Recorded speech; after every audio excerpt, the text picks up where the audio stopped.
Phubbing. Phubbing is an alien term to some, but all too familiar with others. In the Interpersonal Communication textbook, page 20, authored by Corey Floyd, phubbing means phone snubbing. And according to the Cambridge Dictionary, snubbing is to insult someone by not giving them any attention or treating them as if they are not important. In more common terms, phubbing is when the use of a phone, purposely or not, takes attention away from the other party during an interaction. This is regardless of whether that distraction is important.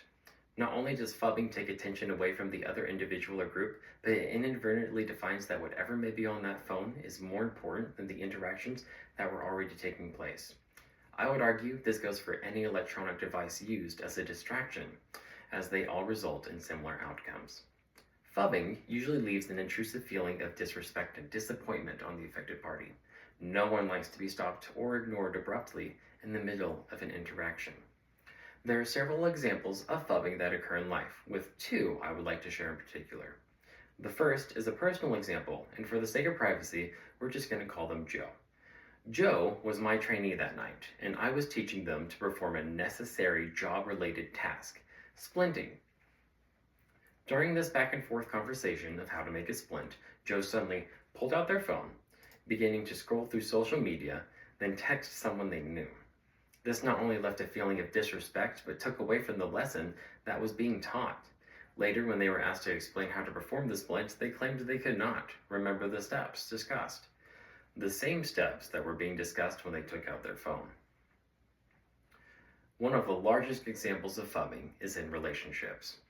Have you ever experienced going out on a date and your partner suddenly decides to pull out their phone to check a text? Perhaps mid-conversation, they step out to take a phone call. They even have the tendency to take random pictures of food, posting them on social media and then waiting for responses while you sit there wondering, what's going on?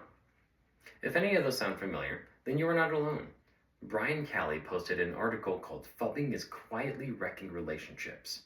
For context, the article explains a meta-analysis of 52 studies involving 19,698 participants total. It was found that 46% of United States adults report that they were phubbed by a partner. The study pushed further, finding that 57% of individuals experienced conflict, 29% experienced jealousy, and overall satisfaction dropped between 22 and 29% in relationships that were affected by phubbing. An underrated part of phubbing is how quickly it affects the psyche as well. Calley took results from across 30 of those studies where 9,040 individuals in healthy relationships were surveyed. The baseline of those relationships were put into three categories: trust, satisfaction, and mood on a scale of 1 to 10. 10 being the top, the best, 1 being the lowest, the worst. With no phubbing, these were found to be at around an average of 8 to 8.5.